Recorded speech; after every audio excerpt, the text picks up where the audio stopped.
올 상반기 그래도 우리 주식시장이 괜찮았습니다. 우리 코스피는 8% 이상 상승하면서 세계 평균 주가 지수보다 2배 정도 상승했습니다. 구조적으로는 우리 경제가 저성장, 저금리 국면에 들어선 것은 맞습니다. 그런데 지나고 보면은 이런 것들이 다 부를 늘릴 수 있는 기회가 됐었다는 것입니다.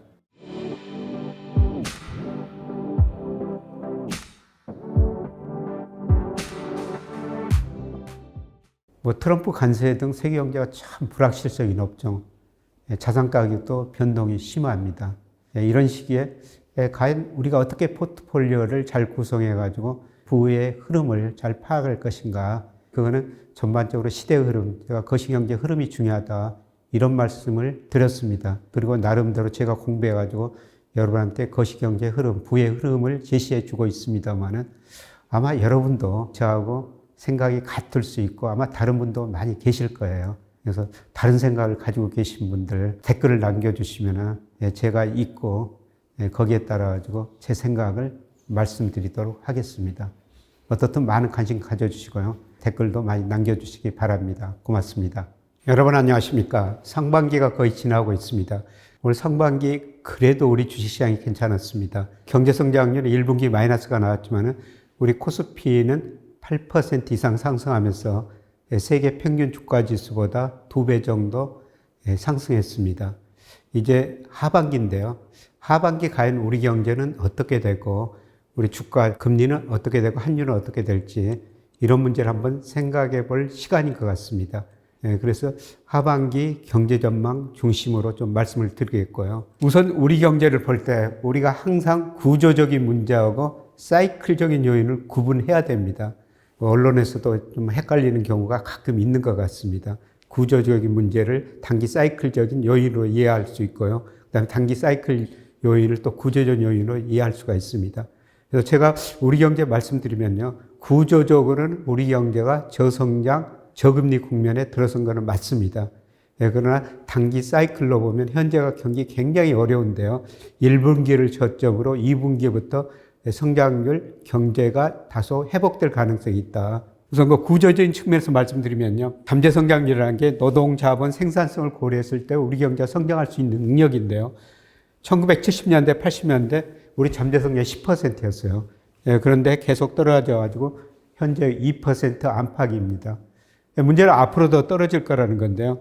한국은행 작년 12월 추정치입니다만은 2025년부터 2029년까지 올해부터 5년간 우리 잠재 성장이 1.8%라는 겁니다. 그리고 계속 떨어져 가지고요. 2040년 가면은 우리 잠재 성장률이 0.7%로 떨어질 것이다. 구조적으로 이게 문제죠. 그래서 잠재 성장은 노동, 자본, 생산성을 고려해서 우리 경제가 성장할 수 있는 능력인데요. 이렇게 갈수록 잠재 성장률이 하락하는 건 노동 때문에 그래요. 우리 인구 문제 언론에서 다루는 것처럼 심각하지 않습니까? 영국의 옥스퍼드 이코노믹스에서는 지구상에서 가장 빨리 사라질 나라가 한국이다. 그 다음에 얼마 전에 뉴욕 타임즈는 한국의 인구 감소 추세를 보니까 흑사병 때하고 유사하다. 이런 이야기를 했죠. 그때 인류가 30%가 줄어들었는데요. 실제로 우리 통계청에서 장기 인구 전망을 해보니까 2072년에 우리 인구가 30% 줄어든다는 겁니다. 그래서 생산 가능 인구가 줄어들고 잠재 성장이 떨어질 수밖에 없고요. 그 다음에 수요 측면에서 인구가 감소하면 그만큼 소비가 줄어들 수밖에 없는 것이죠.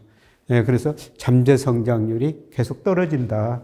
이게 우리 경제의 구조적인 문제라는 겁니다. 그런데 이걸 추정하는 방향에 따라서 다른데요. 얼마 전에 5월 또 KDI가 우리 잠재 성장률 추정했습니다. 이거는 더 비관적이에요. 아까 한국은행에서 올해부터 2029년까지 우리 잠재 성장률이 1.8%일 것이다. 그런데 KDI 추정치 보니까요. 2025년에서 2030년까지 우리 잠재 성장이 1.5%라는 겁니다. 한국은행 전망치보다 더 낮죠. 그리고 한국은행이 아까 2040년부터 우리 잠재 성장률이 1% 이하로 떨어질 것이다. 0% 진입할 것이다. 이렇게 전망해 놨는데요. KDI 거 보니까 2031년에서 40년까지 0.7%예요. KDI 전망치가 훨씬 더 낮죠. 어떤 게 더 맞을지는 지켜봐야 되겠습니다. 중요한 거는 우리 잠재 성장률이 주로 노동 감소 때문에 구조적으로 하락하고 있다는 것입니다. 그래서 KDI가 이게 그 기준이고요. 비관적인 경우는 2025년에서 2030년까지 1.2%, 2031, 2040년 0.4%, 그 다음에 낙관적인 경우는 조금 더 성장률을 올려놨는데요. 중요한 거는 잠재 성장률이 하락하고 있다는 겁니다. 그러면 우리 잠재 성장률이 올라가려면 어떻게 해야 되겠어요? 노동이 증가하든지, 그 다음에 자본 증가하든지 생산성이 증가해야 되죠. 그런데 노동은 이미 주어진 겁니다. 우리가 외국에서 노동을 많이 수입하면 되죠. 그래서 일부 그 조선업 같은 데서 인도네시아에서 노동력을 많이 수입하고 있습니다만 그것도 한계가 있습니다. 아마 우리 국민들이 그렇게 수용을 안 할 겁니다. 그리고 대기업들이 자본 스탁을 많이 축적했기 때문에 투자가 그렇게 많이 늘어나지 않을 거예요. 가장 중요한 것은 생산성이죠. 생산성이 증가하면 우리 잠재 성장률이 올라갈 수가 있습니다. 그래서 저는 사회적 대타협, 좁게는 노사 대타협 이런 게 필요하다고 생각하고 있는데요. 그런데 최근 사회 여러분이 관찰하시는 것처럼 우리 가치 격차가 얼마나 큽니까? 사회적 통합이 쉽지 않다는 겁니다. 생산성 증가가 쉽지 않다는 거죠. 그래서 구조적으로 잠재 성장률이 이렇게 하락하는 게 우리 경제의 문제다 이렇게 볼 수가 있습니다. 그래서 우리 성장률이 얼마나 떨어진가를 보기 위해서요. 제가 우리 역대 대통령 재직기간 연평균 성장률을 그려본 겁니다. 물론 경제 규모가 커지면서 성장률 낮아질 수밖에 없어요. 그런데 대통령이 바뀔 때마다 성장률이 이렇게 계단식으로 떨어지는 나라 아마 세계에 없을 겁니다. 박정희 전 대통령 때 우리 10.3% 성장했습니다. 경제 성장 우선했죠. 소위 압축 성장이라고 그래가지고요. 혹시 국제시장이라는 영화 보셨어요? 우리 선배들 간호원 강부로서 독일에서 얼마나 고생했습니까? 그분들 담보로 독일에서 빌려온 돈 일부가 포스코 처음 짓는데 들어갔습니다. 제가 가끔 포스코 강의 가는데요.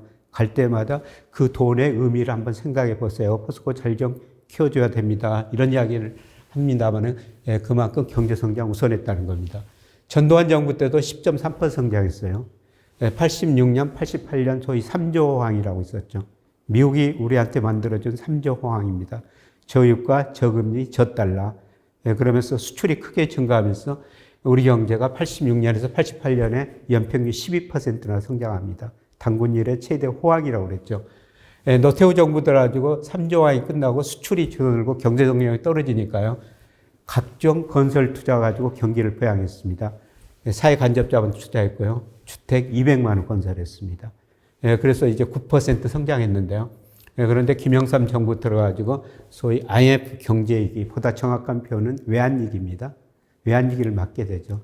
저는 누가 대통령이 되든지 이 고성장 때 쌓였던 기업은행 부실을 처리하고 넘어갈 수밖에 없었다. 그게 외환위기라는 거죠. 그래서 김대중 정부 들어가지고 뼈아픈 구조조정을 했습니다. 30대 재벌 중 11개가 해체됐죠. 기업이 없어지니까 투자가 줄어들고 근로자들이 해고당하면서 소비가 줄어드니까 경제 성장률이 5%대로 떨어진 거예요. 질적 안정성장 국면에 들어섰다. 이런 긍정적인 평가가 많았습니다만 구조적 결과가 또 양극화 고용 불안이었습니다. 그래서 노무현 전 대통령이 이런 문제를 해소하기 위해서 지방균형 발전, 동반성장, 군배복지 이걸 내세웠죠. 행정수도 세종시로 옮기고요. 각종 공기업 지방으로 옮겼습니다. 예를 들어서 한전을 나주로 한국거래소를 부산으로 옮겼죠. 그러나 이런 문제 크게 개선된 것 같지는 않습니다. 이명박 전 대통령 747을 냈었어요. 7% 성장 내세웠는데 금융위기 미국서 오면서 성장률 3.4% 떨어졌고요. 박근혜 전 대통령 474를 내쳤었죠. 4% 성장 내서 3.2%. 그 다음에 문재인 전 대통령 때 포용적 성장을 냈었죠. 이 포용적 성장이라는 게 뭐냐면요.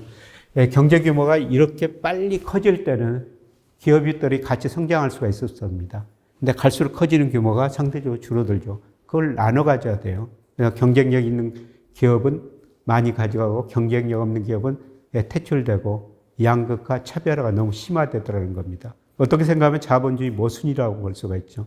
축출 자본주의. 그 반대말이 포용 자본주의입니다만 아마 문재인 정부가 그런 의미에서 포용적 성장을 내세웠지 않을까 이렇게 생각합니다. 자, 윤석열 정부 3년으로 끝났습니다. 윤석열 정부가 추구했던 게 자유였어요. 자유를 통해 가지고 혁신하고 혁신을 통해 가지고 도약하고 분배하자는 겁니다. 소위 민간 중심의 역동 경제인데 이런 걸 통해 가지고 성장 계단을 한번 올려보자 이런 거였는데요. 역시 지난 3년 동안 성장률이 2.0%로 또 한 계단 떨어지고 있습니다. 조만간 이제 다른 정부가 들어설 텐데요. KDI 한국은행이 전망한 것처럼 또 성장 계단이 한 단계 떨어질 거라는 겁니다. 아마 다음 정부 5년 1.8% 정도 될 거라는 겁니다. 그럼 무슨 문제냐면은 우리 잠재 성장률이 하락하면서 양극화, 차별화는 지금도 심화됐습니다만 앞으로도 심화될 거라는 거죠. 경제 성장이 낮아지면은 좋은 일자리가 줄어들죠. 저는 저희 학생들 보면서 참 일자리 찾기가 쉽지 않구나. 그런 걸 느끼고 있죠. 그리고 잠재 성장률이 떨어지면 우리 소득 증가 속도도 같이 둔화되는 거예요. 우리 경제가 성장을 별로 못하는데 우리 임금이 얼마나 오르겠어요. 그래서 잠재 성장 하락, 저성장이라는 것은 양극화, 차별화, 그 다음에 좋은 일자리 축소, 그 다음에 소득 증가 속도 둔화라는 겁니다. 이런 것들이 우리 경제의 구조적인 문제라는 겁니다. 그러나 잠재 성장이 이렇게 하락해도요, 늘 그 사이클이라는 게 있어요. 자, 구조적으로 우리 잠재 성장률이 떨어지는 거는 뭐 누구나 인정하고, 저도 인정하는 사실입니다. 그러나 이 잠재 성장률이 이렇게 떨어지는 과정에서도요, 늘 사이클이 존재합니다. 우리가 그 사이클까지 봐야 된다는 겁니다. 그래서 작년에 우리 경제가 2.0% 성장했는데요. 올해 0.9%, 특히 그 작년에 늘어났던 수출이 감소하면서 우리 성장이 올해 많이 둔화될 거예요. 그러나 내년에는 뭐 최소한 1.7% 이 정도는 성장할 것 같습니다. 그리고 여러 가지 경제 지표 보면은 내년에는 더 좋아진다 이렇게 좀 볼 수가 있습니다. 그런데 참고로 올해 제가 0.9% 성장할 것이다. 이 의미가 뭐냐면은 우리가 과거에 1960년대 이후로 경제가 어려웠던 해였어요. 98년에 우리 외환위기를 겪었죠. 그러면서 우리 성장률이 역사상 처음으로 마이너스 4.9% 갔습니다. 정말 어려운 때였었죠. 그 다음에 1980년대 오일 쇼크로 유가가 급등하니까 우리 물가가 오르고 또 경제 성장률도 마이너스 1.5%였습니다. 그 다음에 2020년 코로나 팬데믹이라고 그러죠. 이때 마이너스 0.7% 성장했어요. 그리고 2009년은 어떤 해입니까? 미국에서 금융위기가 왔던 해죠. 그때 우리 경제가 0.8% 성장했어요. 근데 올해 0.9%라는 거는 우리가 특별한 금융위기가 없는데 이런 위기 때보다는 좀 낮지만은 우리 경제 성장률이 그만큼 낮았다는 겁니다. 참고로 제가 88년에 증권회사 들어가서 뭐 80년대 오일 쇼크는 겪지 못했습니다. 그러나 98년, 2020년, 뭐 2009년 다 위기를 겪었었죠. 그리고 이런 위기를 제가 좀 미리서 예상을 했었습니다. 그래서 일부에서는 저를 뭐 닥터 둠 이런 식으로 별명까지 붙여줬습니다만 그런데 이럴 때 자산 가격이 급락했죠. 뭐 경제가 이렇게 나쁜데 자산 가격이 오르겠어요? 그런데 지나고 보면은 이런 것들이 다 부를 늘릴 수 있는 기회가 됐었다는 것입니다. 물론 트럼프 관세위기라고도 볼 수가 있습니다만 올해 우리 경제가 그만큼 어려웠다 이렇게 볼 수가 있습니다. 그런데 이제 분기별로 보면요. 전년 동기 대비 우리 그 GDP 성장률입니다만 올 1사분기에 뭐 한국은행 예상보다도 훨씬 낮았죠. 한국은행 예상뿐만 아니라 제 예상보다 훨씬 낮았습니다. 우리 경제가 마이너스 0.1% 성장했죠. GDP를 구성하는 뭐 소비, 투자 전분기 대비 감소했고요. 특히 건설 투자가 전년 동기 대비 마이너스 12%나 감소했어요. 건설 경기 굉장히 어려웠죠. 그러나 제가 올해 우리 경제 성장률을 아까 0.9%로 예상해 놨습니다만은 물론 다른 전망치보다 약간 높기는 높아요. 최근에 여러 연구소 전망치를 보니까 0.5에서 뭐 0.9% 이렇게 전망하고 있는데요. 제 전망치가 약간 높기는 높습니다만은 그러나 1분기를 저점으로 2분기 0.9, 3분기 1.1, 4분기 1.6 서서히 회복될 거라는 겁니다. 작년 9월부터 우리 한국은행이 금리를 내렸죠. 그런데 금리 인하 시차 효과가 보통 7개월에서 12개월 사이에 나타납니다.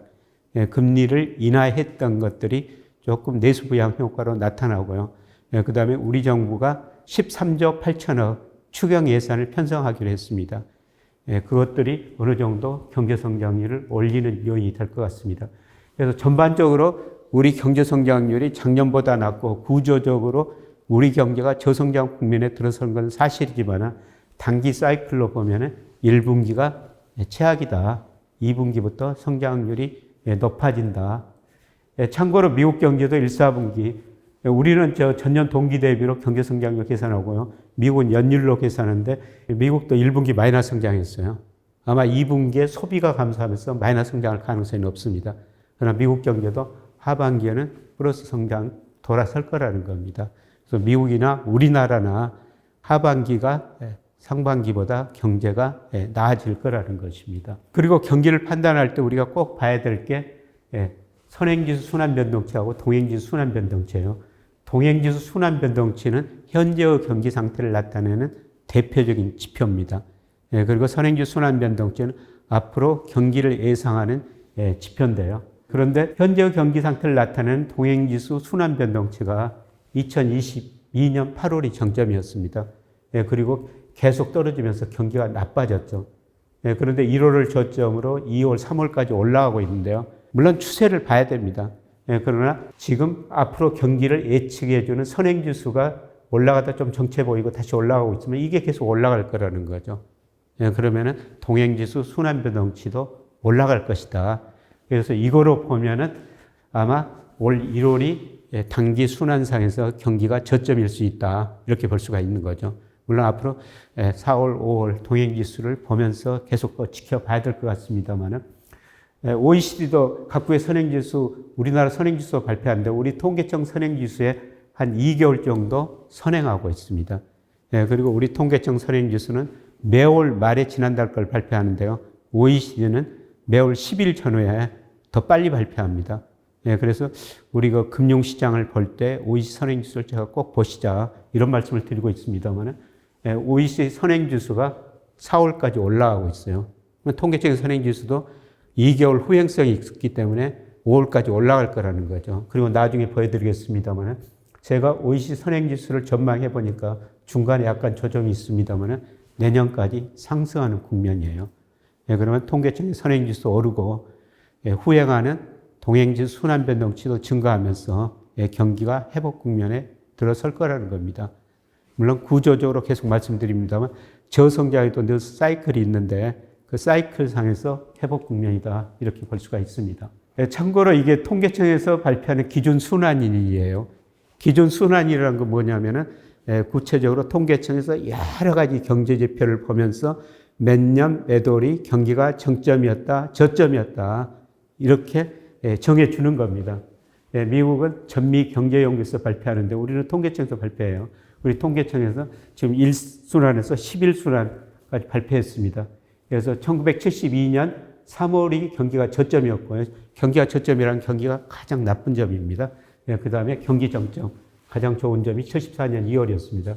그래서 저점에서 정점까지를 확장 국면이라고 그러는데 23개월이었고요.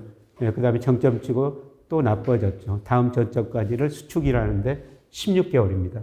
그래서 1순환이 39개월로 경기가 좋아졌다, 나빠졌다 이런 사이클이 계속 반복되고 있습니다.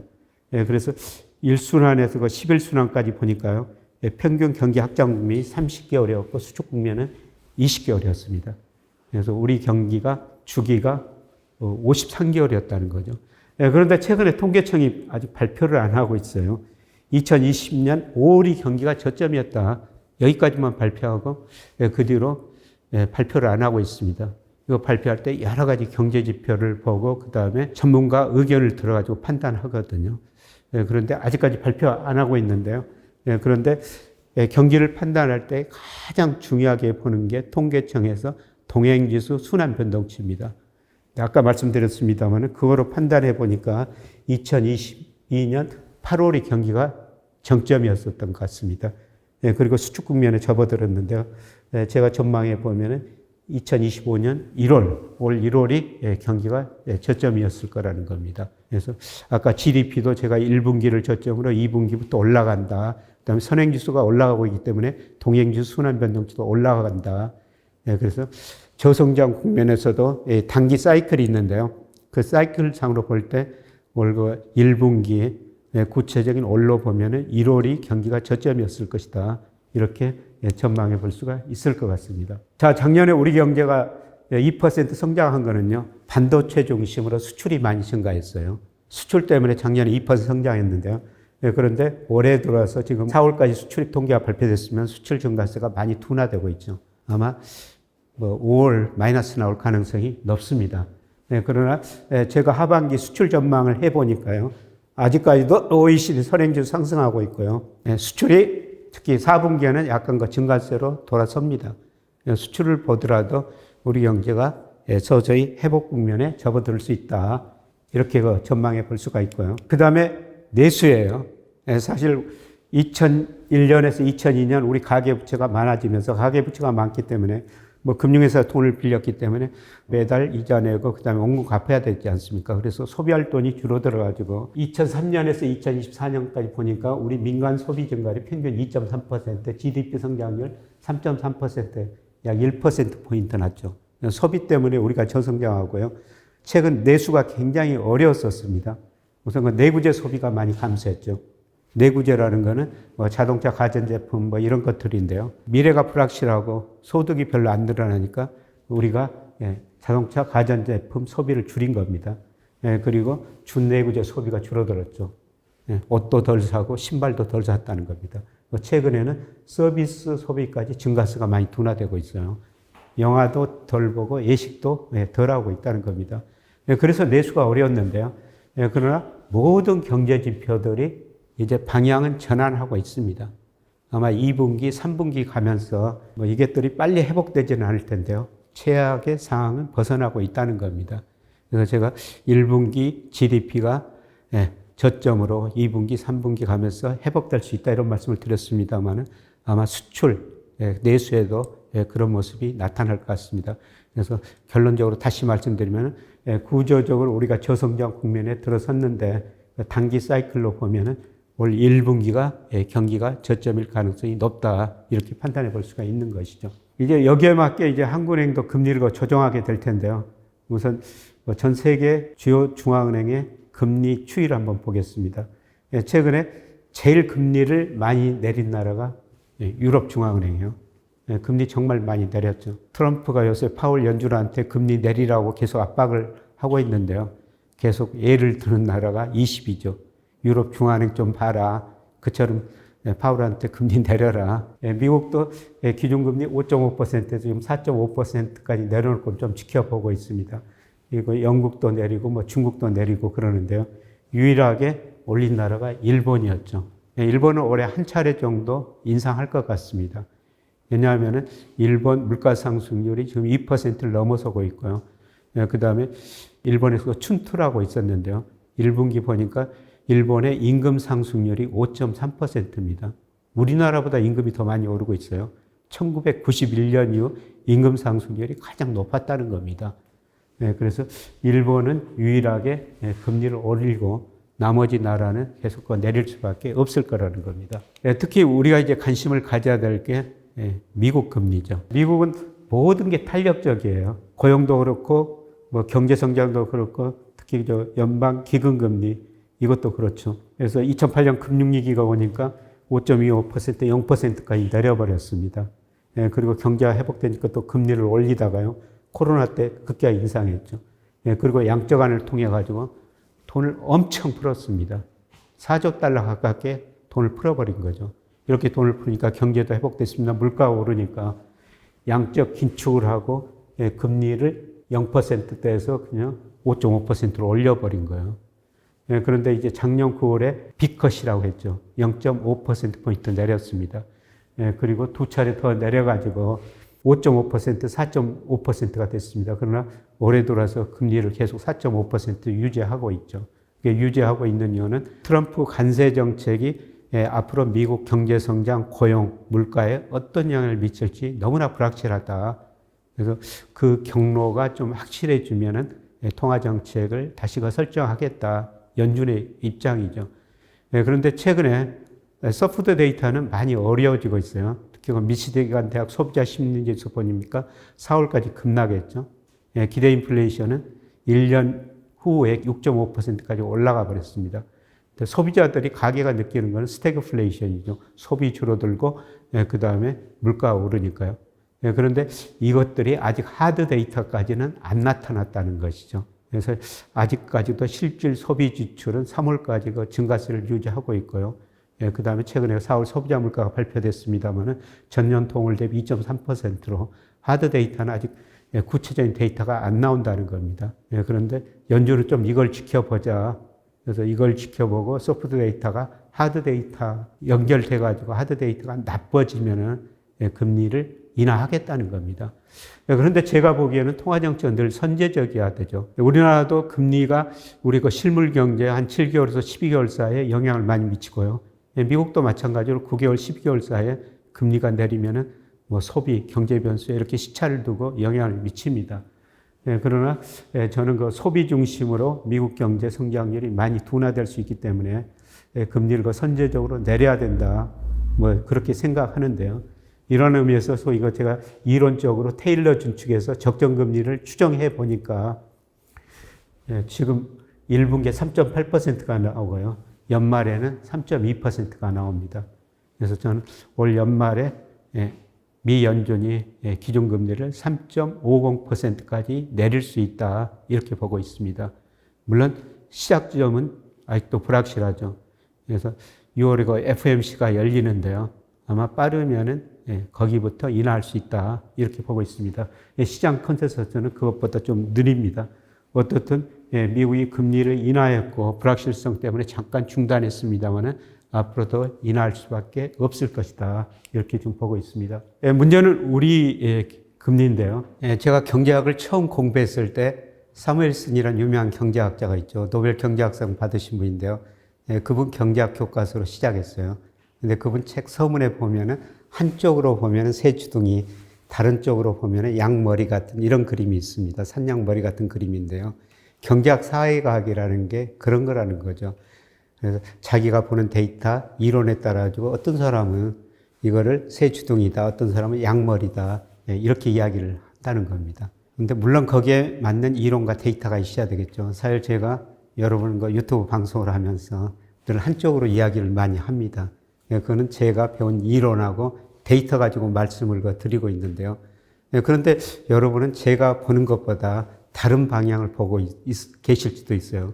제가 이렇게 새 주둥이라고 그러는데 여러분은 양머리라고 말씀을 하실 수가 있습니다. 그게 경제학이고 사회과학입니다. 그래서 여러분이 제 유튜브 보시고요. 다른 의견 많이 좀 적어 주십시오. 그리고 여러분이 뭐를 알고 싶으신지 좀 말씀을 댓글로 달아두시면 또 제가 여러분 궁금증을 또 공부해서 풀어드리도록 하겠습니다. 어떻든 많은 관심 가져주시고요. 고맙습니다.